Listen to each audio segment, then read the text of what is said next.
Okay, so Buddhism. I'm not going to stand here and tell you I meditate 3 hours a day and have achieved some transcendental state. I haven't. And honestly, I came to Buddhism the way a lot of people come to it, sideways. Not through a teacher or a retreat or even a book. Through pain. Through the particular pain that comes with your body starts doing things you didn't agree to. But there's a concept in Buddhist philosophy that absolutely wrecked me in the best possible way. When I first really understood it, and I want you to share it with you today because I think it's one of the most useful things I've picked up since my PSC diagnosis. I'm Kevin, this is Battle Within Autoimmune Life. Let's get to it. The idea is this: suffering, and I'm simplifying here. Buddhist scholars, please don't come for me, but suffering often comes not from the experience itself, but from our attachment to how we think things should be. Let that sit for a second. The Buddhist term is Upadana, clinging, and dukkha, which gets translated as suffering, but it's more nuanced than that. It's closer to unsatisfactoriness, the feeling that something is off, that this isn't how it's supposed to go. Sound familiar? I had an idea of what my life was supposed to look like, what I was supposed to be able to eat, what my body was supposed to be able to do, what my future was supposed to contain. I had a whole lot of internal blueprint, one I'd never even fully articulated, because I'd never had to. It just sat there quietly governing my expectations. And when PSC arrived and started revising that story without my permission, my suffering wasn't just the physical symptoms. It was the gap.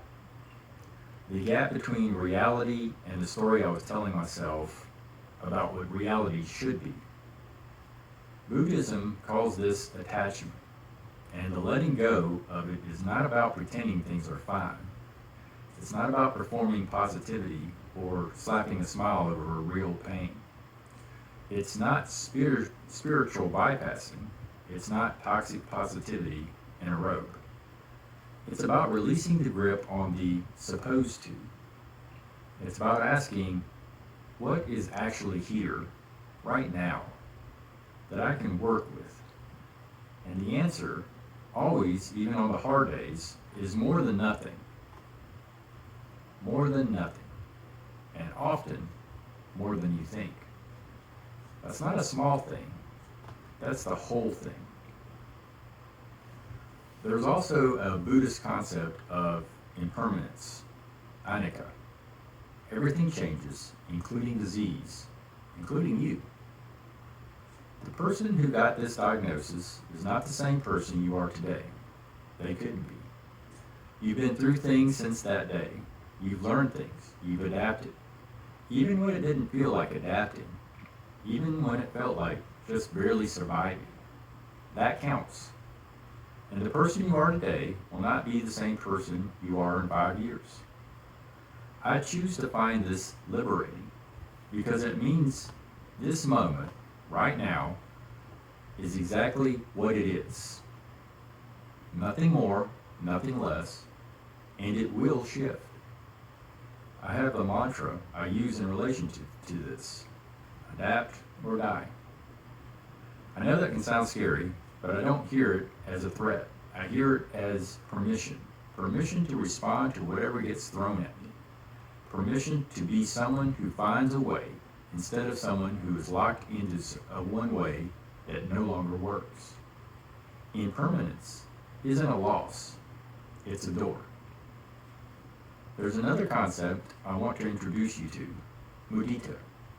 It's a Pali word, the language of early Buddhist text, and it translates roughly as sympathetic joy or appreciative joy. Now, here's what Mudita is not.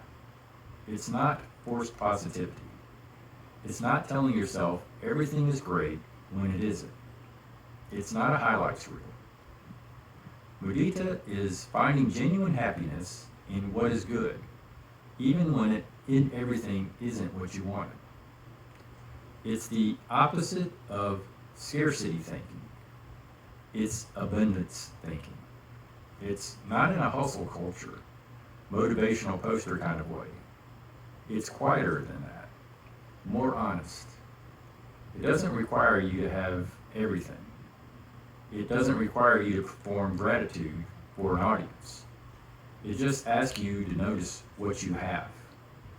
Noticing the morning light. Noticing that your body, complicated and imperfect and occasionally bewildering as it is still here, still showing up. Noticing that the meal in front of you, however different from what it used to look like, is actually still pretty good. Noticing that you woke up this morning, you have a person in your life who asked how you were doing and actually waited for the answer. There's something outside this window that is genuinely beautiful if you stop long enough to see it. That's Mudita. And it turns out it's available to you right now, today, exactly as things are. This is where gratitude lives. Not in the performance of thankfulness, not in the list you write because you read somewhere that you're supposed to, not in a social media post, but in the noticing. And I want to be honest with you about how I got here, because it wasn't a single revelation. There was no moment when I sat up in bed and thought, yes, I've unlocked appreciation. That's not how it works. It's a practice, slow, repetitive, sometimes reluctant practice. The research on this is actually pretty interesting, and we'll discuss that deeper in the next gratitude episode. But what the studies show, again and again, is that gratitude isn't a feeling for you to wait for. It's a skill you develop, like a muscle. And the reps you look like this, asking, what do I have? So many times that it becomes the question your brain reaches for first. Not what's wrong, not what's missing, not why me. What do I have? And here's what happens over time. If you keep asking, the answer gets longer. Not because your circumstances necessarily change, though they sometimes do, but because you get better at seeing what is already here. I think that's the whole practice. That's the whole thing. See what's already there. There will be days when the answer to what do I have is short. When it's just, I'm here, that's it. And I want to tell you, that's enough to work with. That's a real answer. I'm here is a real answer. Because being here means things can shift. It means tomorrow is still possible. And that's not nothing. The noticing that says, I'm still here, this is actually happening, and some of this strange, complicated, occasionally absurd life is genuinely good. Start where you are, ask the question, see what comes back. You might be surprised. I'm Kevin, and I'm grateful that you're joining me here at Battle Within Autoimmune Life. Please hit like and subscribe, and leave a comment. If something in this conversation landed for you, share it with someone else who might need to hear it. And I'll see you in the next one. Rest well.